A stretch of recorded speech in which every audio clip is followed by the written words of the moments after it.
Hello friends, कैसे हैं आप सभी लोग। आई होप आप सभी लोग ठीक होंगे। दोस्तों, जैसा कि आप जानते हैं कि 2 दिसंबर से आपके एग्ज़ाम स्टार्ट होने वाले हैं। ऐसे में बहुत सारे स्टूडेंट्स का कन्फ्यूज़न है कि हमें जो आंसर है वो कितने वर्ड्स में लिखने हैं, या हमें जो आंसर है वो कितने पेज में लिखने हैं। तो अगर आप भी एग्ज़ाम देने जा रहे हैं तो एग्ज़ाम देने से पहले इस वीडियो को ज़रूर देखें। ये वीडियो आपके लिए बहुत ज़्यादा इंपॉर्टेंट हो सकती है। तो दोस्तों, आइए बिना देरी करते हुए वीडियो को स्टार्ट करते हैं। तो दोस्तों, जब आप एग्ज़ाम देने जाते हैं तो आपके एग्ज़ाम के क्वेश्चन पेपर में लिखा होता है कि आपको ये जो क्वेश्चन का आंसर है ये इतने वर्ड में लिखना है, यानी कि उसकी वर्ड लिमिट लिखी होती है। आप वहाँ पे चेक कर सकते हैं कि इसका आंसर जो है आपको कितने वर्ड में लिखना है। जैसा कि आप यहाँ पर स्क्रीन में देखेंगे, जैसा कि आप यहाँ पर देख रहे हैं, ये आपको क्वेश्चन दिया हुआ है। ये आपका 15 मार्क्स का क्वेश्चन है। यहाँ पर बताया गया है कि आपको ये जो आंसर है कम से कम 500 वर्ड में लिखना है, यानी कि इसका आंसर आपका कम से कम 500 वर्ड में होना चाहिए।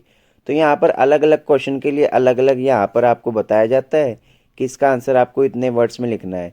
जैसे कि यहाँ पर एक ये 10 मार्क्स का क्वेश्चन दिया गया है और ये आपको 300 वर्ड्स में लिखना है, यानी कम से कम 300 वर्ड्स में इसका आंसर आपका होना चाहिए। तो ये क्वेश्चन में ही आपके लिखा होता है कि आपका क्वेश्चन जो है, यानी कि आपका जो क्वेश्चन है उसका आंसर की वर्ड लिमिट कितनी होनी चाहिए।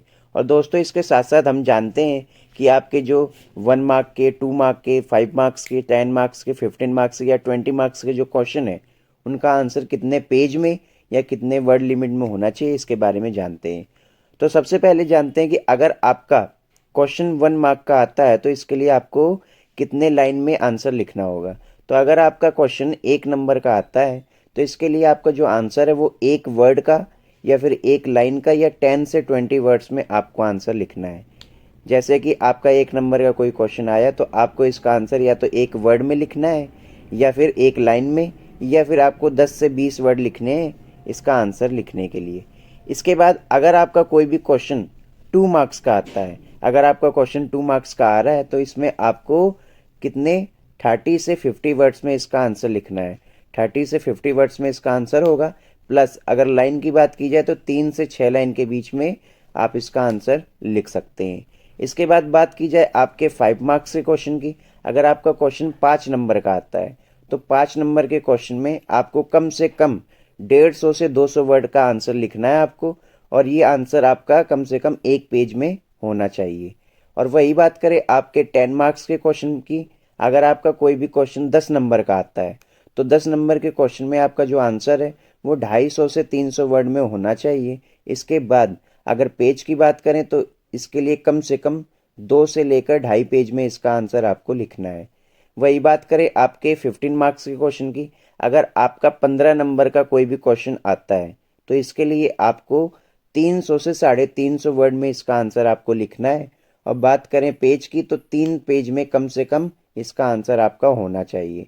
और वही बात करें आपके 20 मार्क्स के क्वेश्चन की, यानी अगर आपका क्वेश्चन 20 नंबर का आता है तो 20 नंबर के क्वेश्चन में आपको कितने नंबर का आंसर लिखना है। तो 20 नंबर का अगर आपका क्वेश्चन आता है तो आपको 400 से लेकर 500 वर्ड के बीच में आपको इसका आंसर लिखना है। 400 से 500 वर्ड के बीच में इसका आंसर होना चाहिए।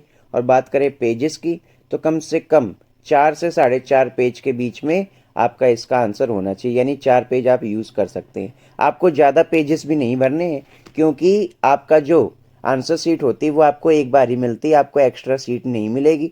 तो आपके जितने भी पेजेस दिए गए आंसर शीट में सिर्फ वही आपको भरने हैं। अलग से आपको आंसर शीट नहीं दी जाएगी, यानी अलग से आपको पेज नहीं दिए जाएंगे। जितने भी पेज हैं आपके उतने में ही आपको आंसर लिखने हैं, इसलिए आपको ज़्यादा भी आंसर नहीं लिखना है। जितने मैंने आपको इस वीडियो में बताया है कि 1 नंबर के लिए इतना और 2 नंबर के लिए इतना, तो आपको उतना ही आंसर लिमिट लिखना है, ज़्यादा आंसर लिमिट नहीं लिखनी है। और आपके क्वेश्चन में भी लिखा होता है कि आपकी जो वर्ड लिमिट है वो इतनी है। तो दोस्तों, आई होप आपको समझ आ गया होगा। आपको एग्ज़ाम देने से पहले ये ध्यान रखना है कि आंसर आपके वर्ड लिमिट में होने चाहिए। तो दोस्तों, आई होप आपको वीडियो समझ आई होगी। दोस्तों, वीडियो अच्छी लगी हो तो वीडियो को लाइक करें, अपने दोस्तों में ज़्यादा से ज़्यादा शेयर करें और चैनल को सब्सक्राइब करना बिल्कुल ना भूलें। धन्यवाद।